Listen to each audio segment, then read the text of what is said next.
क्या आप जानते हैं कि आज के लोकतंत्र के ज़माने में भी एक ऐसा अमीर मुस्लिम देश है जहां आज भी राजा का ही शासन चलता है और इसके साथ साथ यहाँ के राजा दुनिया के सबसे अमीर राजाओं में से एक हैं। और इससे भी ज्यादा मजे की बात यह है कि यहाँ के सुल्तान सिर्फ सोने के महल में ही नहीं रहते, बल्कि इनकी तो गाड़ियों से लेकर प्लेन सब कुछ गोल्ड से बना हुआ है। हेलो दोस्तों, हमारे channel travel with miss Sheeba में मैं आप सबका वेलकम करती हूँ।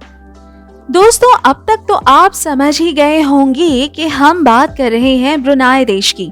आप में से शायद कुछ लोगों ने इस देश का नाम न सुन रखा हो, क्योंकि ये देश है ही इतना छोटा। फिर भी ये देश काफी अमीर है।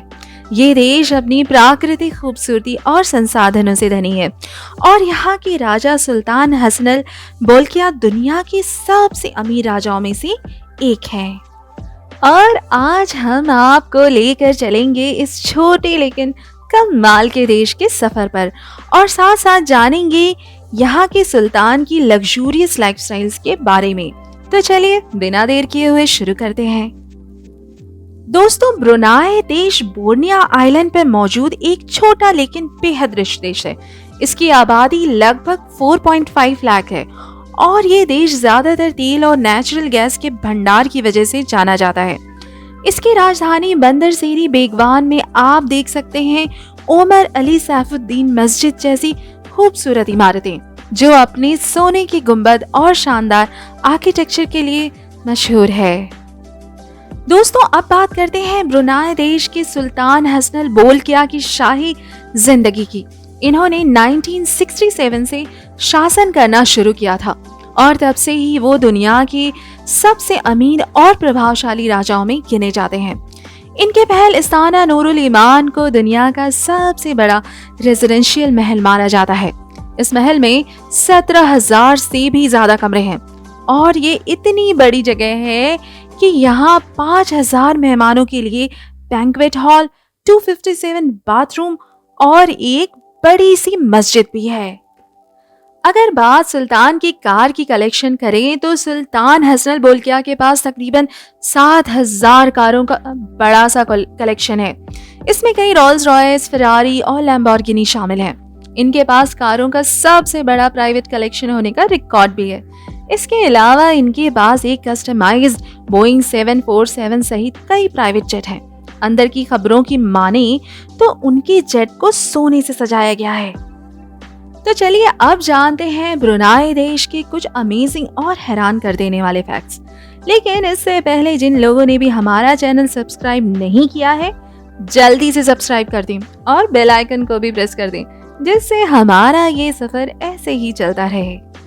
तो सबसे पहले बात करते हैं फैक्ट नंबर 1 की। ब्रुनाई में शराब बेचने और खुले में पीने पर पूरी तरह से पाबंदी है, यानी कि बैन है। यहाँ नाइट क्लब या बार नहीं है। अरे घबराइए नहीं, अगर आप नॉन मुस्लिम हैं तो आप अपने पर्सनल इस्तेमाल के लिए 1-2 बोतल अपने साथ ले जा सकते हैं। इसमें आपको कोई भी कुछ नहीं कहने वाला।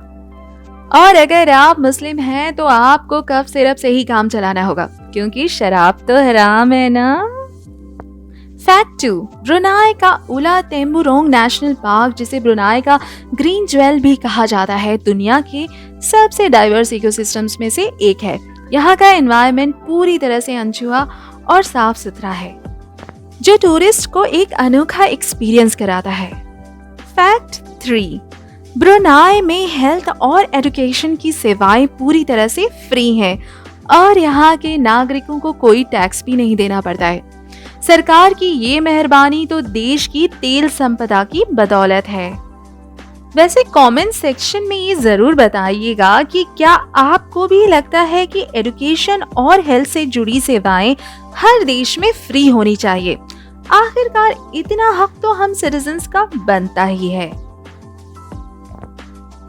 आगे हम जानेंगे फैक्ट नंबर 4।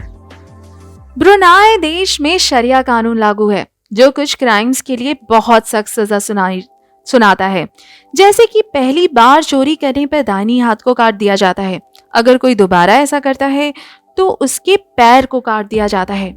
इसके साथ ही रेप साबित होने पर रेपिस्ट को पत्थर मारकर या फांसी देकर मौत की सजा दी जाती है। फैक्ट नंबर 5, ब्रुनाई की इकोनॉमी का 90% से ज्यादा हिस्सा ऑयल और गैस के एक्सपोर्ट पर डिपेंड करता है और इस देश को बहुत ही रिच बनाता है।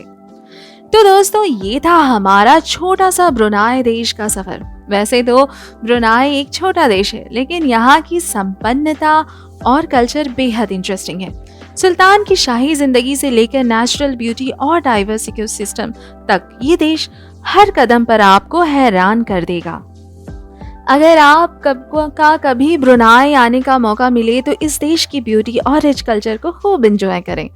तो लेती हूँ आप सबसे इजाजत, मिलती हूँ अगली वीडियो में एक नए सफर पर। तब तक के लिए अलविदा, बाय बाय।